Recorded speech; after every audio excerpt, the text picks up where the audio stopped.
Hello, friends. This is John Finnegan, and I have with me today my old friend Rick Russin, and he'll be helping me interview a guy that we just met by the name of Terence Steinberg. And Terence Steinberg goes by the nickname Tez. Is that correct?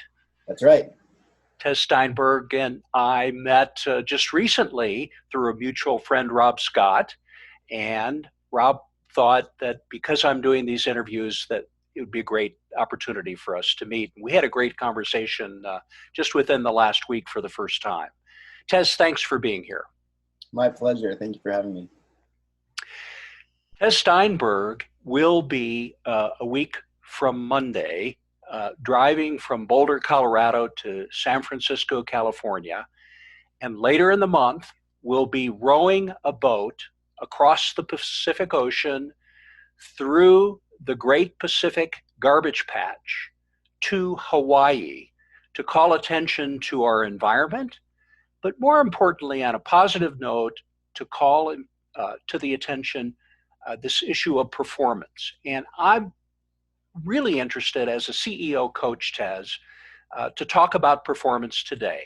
What you're doing is a very individual sport. We think of it as an individual sport. Rick's sport of cycling, we think of as an individual sport, but they're really not. And I'm interested because of the personal dimension to it, but also the fact that you couldn't do this alone. Talk to us a little bit about that, if you would, please. Talk about the mission. Yeah, thanks, John. Well, I think, we have this fallacy, this cultural fallacy of a lone wolf, that people go out there and do things on their own.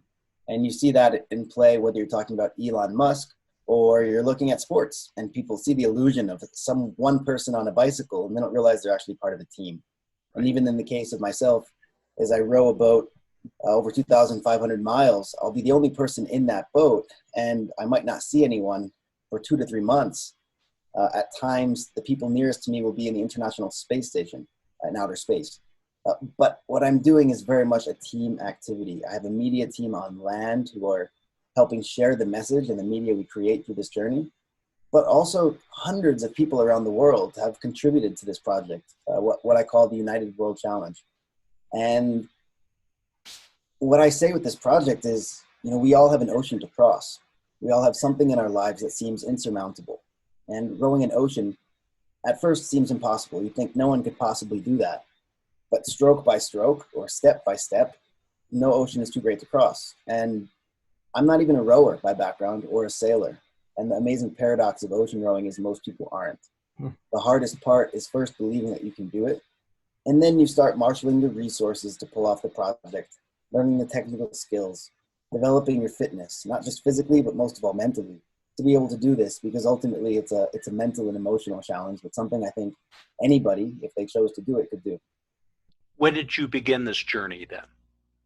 Well, the ocean rowing part of it, just about 3 years ago.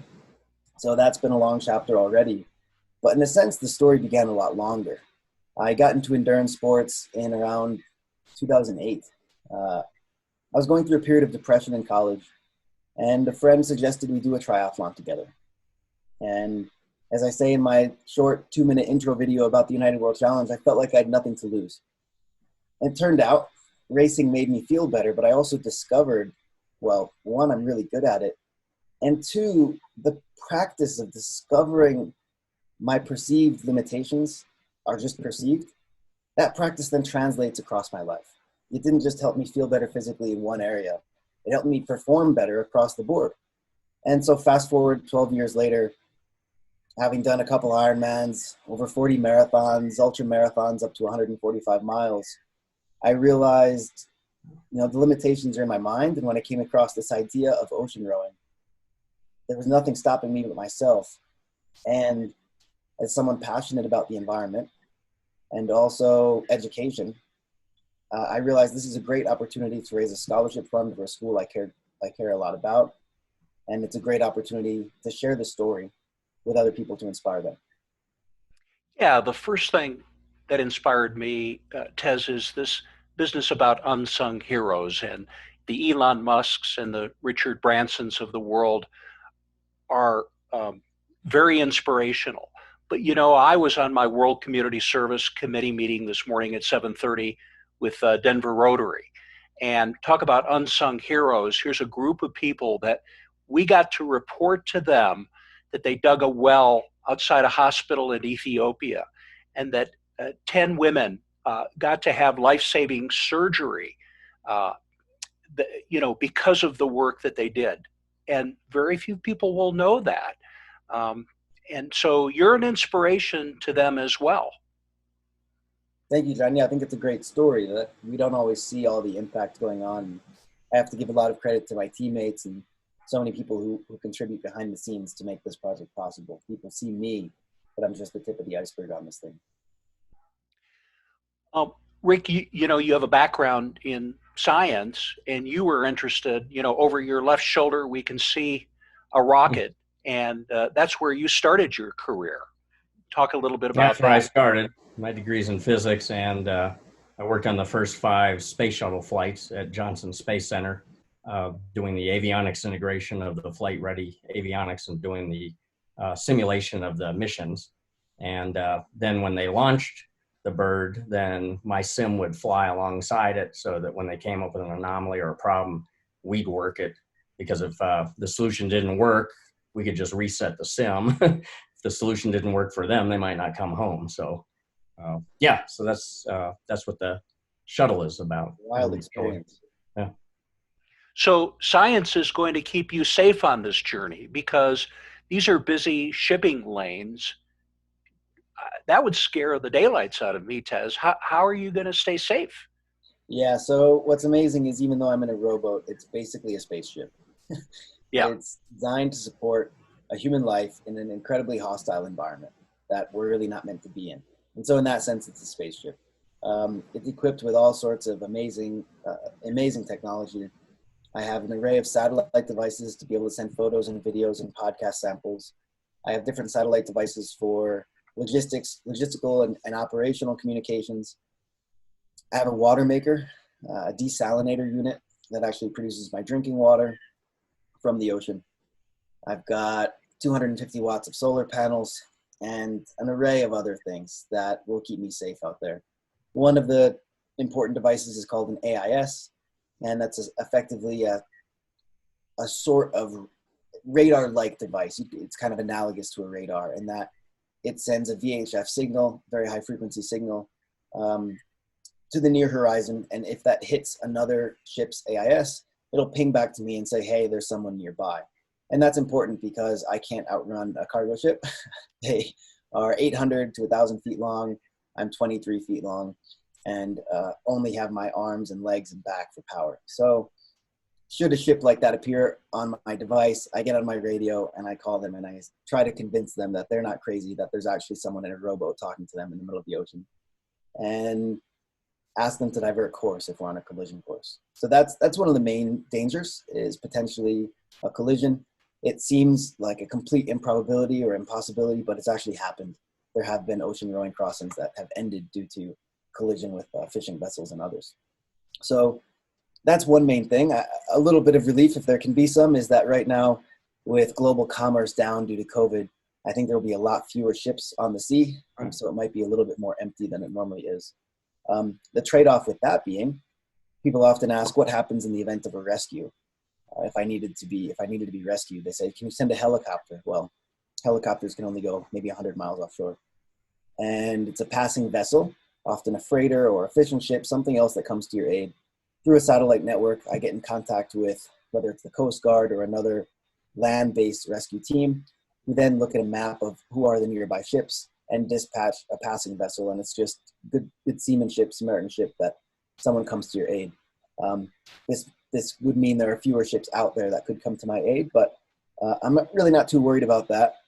I have an incredible boat that's been hand-built in Port Townsend, Washington by a woman named Sonia Baumstein. We actually interviewed her. The United World Challenge launched a podcast so that when I'm on the ocean, people can follow in depth with a nice long, hour-long episode every week to hear what I'm going through. But rather than just launch that when the row began, we started a couple of months ago so people could follow how exactly you get ready for this kind of a thing. And we interviewed Sonia, who has an amazing story. She rode the Atlantic in a team, I think in maybe the mid-2000s. Loved the experience and said, well, I'm not happy with any of the ocean rowing boats out there, so let me build one myself. And she built her own boat to row across the Pacific, and that led her to found Spindrift Rowing Company, which is the only US-based and the only women-owned, women-run ocean rowing boat company in the world. And her design is incredibly innovative. It's completely hand-built carbon.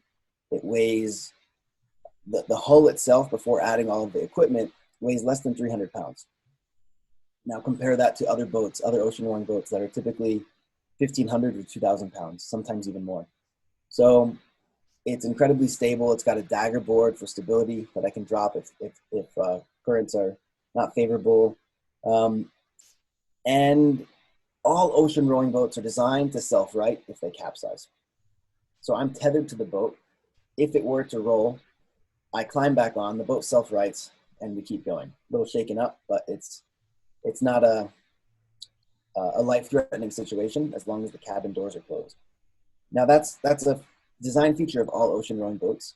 What's amazing about Spindrift rowing boats is that they're incredibly stable, and none of them have capsized. They've built, I think mine is their 7th boat. They have several crossings under their belt, and some boats capsize regularly because of the shape of the hull. Mm-hmm. This hull is a more conservative design with a little bit of a V shape to it that tapers into a skeg, and this just provides a little more stability. Also a little bit more drag in the water, so there's a trade-off, but being a much lighter boat than others, I wasn't too worried about the increased drag. Yeah. I'm more concerned with safety. Right. And so that's why I went with Spindrift, and very excited. Then building the boat for about a year and a half, and I get to pick it up next week. You know, in life and in business, we have to be adaptable. And sometimes we use the term pivot to describe that. You had a huge pivot because you were originally going to cross the Atlantic, and you had to pivot to the Pacific, as you say. Yeah. So what was that experience like for you? Yeah, great question, John. And I appreciate you bringing that up. So I said I've been planning this project for about 3 years. The first 2 years of that, I'd been planning to row across the Atlantic. Yeah. From the Canary Islands to the Caribbean, which is a route that constitutes about 80% of ocean rowing crossings. It's dependable. You have favorable trade winds. You launch from an island that already has ocean conditions.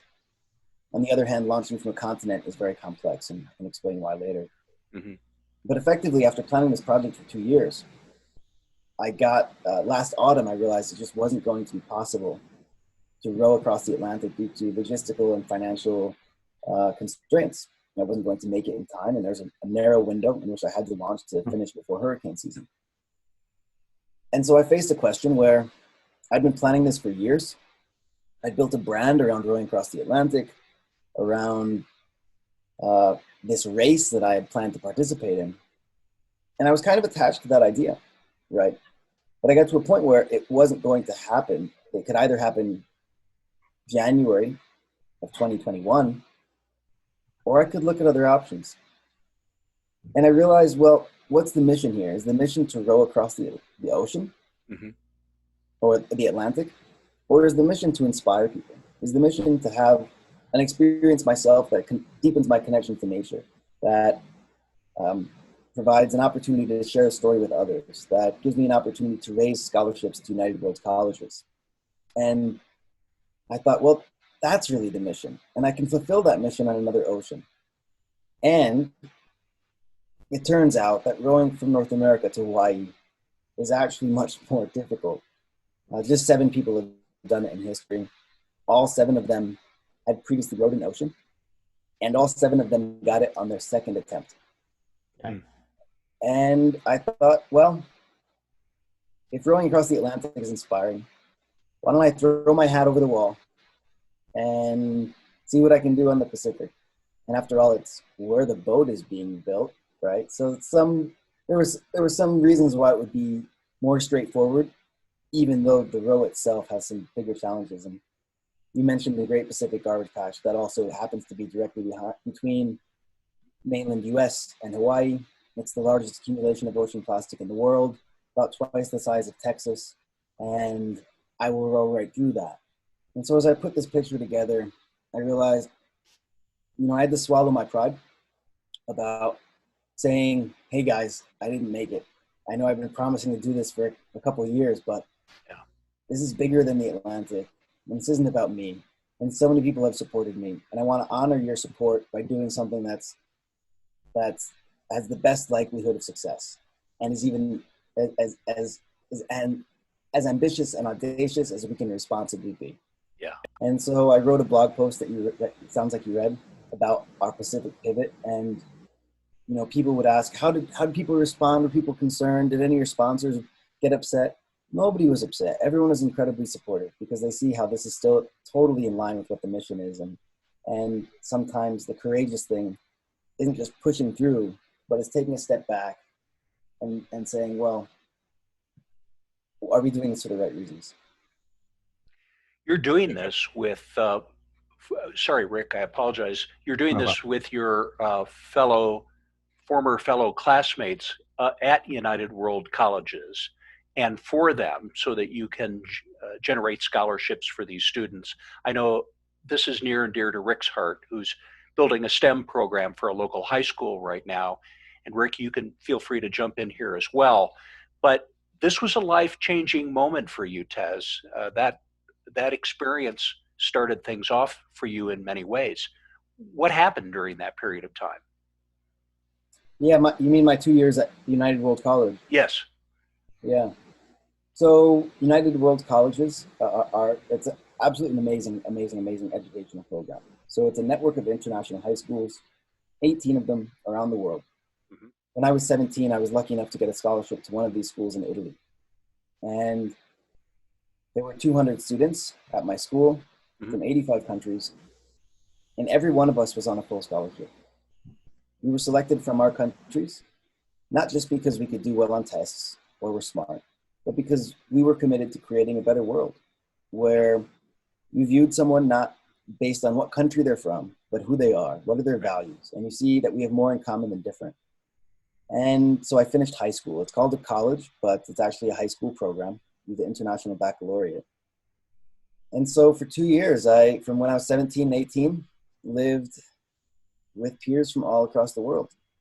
And I went from a town of roughly 600 people in upstate New York, in the Adirondack Mountains, to a school of 200 that represented the whole world. And obviously, as a young person, that really opens your eyes to the potential we have when we work together, and also the challenges we face collectively and how we need to work together for that. And so it was a life-changing experience, right? Opened up so many doors for me. And ever since then, that was 2004 to 2006. Ever since then, I wanted to find a way to give that experience to someone else. And so when I came across ocean rowing, which shows the world is a lot smaller than we think it is, I realized that's a great way to tell the story of UWC. It shows how small the world really is, how we have more in common, that we're a lot stronger than we assume. And so through this project, I'm working with other alumni of UWCs to raise scholarships for new students to attend. And our goal is to raise at least 2 full scholarships. And that would be, they're 75 grand a piece, as it covers absolutely everything for the 2 years. So it's an ambitious goal. Right now we're at a little over $10,000, and excited to ramp up the scholarship fundraising in the weeks ahead here, and then during the row itself. I know I'll be making a donation, and Rick will too. So where do we make that donation? Thank you so much. I appreciate that. You can go to unitedworldchallenge.org, and you can make a donation from there. The links are there from that page. Rick? Yeah, I just wanted to go back a little bit. So that pivot, I think we see that in business where people take their mind off what the actual purpose of what they're doing is, and they get caught up in the mechanics. And I think that's something important to emphasize, that you did keep your mind on what is the true mission, the underlying mission. Yeah, exactly. We can get caught up in maybe selling a product, but the question is, what does the product do for the person? What value is it creating? Thinking about railroad companies, were they in the railroad business or the transportation business? And how can they improve their service for their clients? And it doesn't matter what you're doing, whether it's a personal mission, volunteering in the community, or a project like this, it's remembering what is the value you're trying to create rather than getting attached to the specific activity or the product. You've been great to spend this time with us today. We had talked about scheduling a half hour, and I want to be respectful of your time. Are there any questions that I didn't ask that I should have? Any messages that you'd like to share with us before we close down? Thank you, John. I appreciate it. Well, I would just invite everyone who's interested in following along to look up United World Challenge, spelled like this. And you can go to unitedworldchallenge.org, where during the row, I'll be sharing an interactive map that shares the videos and photos and the blogs of the journey on the route I travel. And so that'll be interesting because inevitably I'll face winds, I'll get blown backwards, I'll go in loops. And if you see that on the route, you can click that point and see what was he thinking in that moment. So that's on unitedworldchallenge.org. Folks who are interested in podcasts, you can subscribe and follow the United World Challenge podcast on any of the podcasting platforms. And like I said, we'll be sharing episodes throughout the row. And for folks who find this story inspiring, I invite your support, whatever you can generously give to support our mission to send new students to United World Colleges. And as a thank you for donations, I also have an ocean bottle, which is a water bottle that is made of ocean plastic and funds the collection of 1,000 ocean-bound plastic containers. And as a thank you for donations, I also have an ocean bottle for folks. So it's kind of a triple win impact to protect the environment and support our mission. So just look up United World Challenge and it's all available on the website. Well, you and I are going to be trading something a week from Sunday when we meet, and that is I get that special bottle and I'm donating an Insta360 1X 360-degree camera. And I'm hoping too to get a special image from you, a special video in the middle of the Pacific, because that'll be very exciting. So. Yeah, I could definitely give you a shout out. So I'll be, on that note, we'll be shooting 360 videos. Yep. I won't be able to share those during the row because the files are so big. Yes. But what I'm going to do afterwards, John and Rick, is create immersive experiences, because it's a very privileged thing to get to go be in a rowboat by yourself in the middle of the ocean. And also some people just simply wouldn't want to do it. But a lot of people would be curious to know, what does that feel like? What is it like to be in a storm? What is it like to have the most incredible sunrise or sunsets or be surrounded by pods of dolphins? And so I'll shoot 360 videos of those experiences so that afterwards people can put on a headset and actually get to be in the boat with me. So very excited for that. No one has ever made that kind of content before in the world. So that'll be something completely new. Tez, thanks for being such a great inspiration. Thank you for your time today. I know you're going to do very well on this trip, and you will be successful. So, and I look forward to seeing you in person in a week. Thanks for your time today. Likewise. Thank you, John. I appreciate it. And thank you, Rick. Pleasure meeting you. All right. Bye for now. Take care, guys. Bye.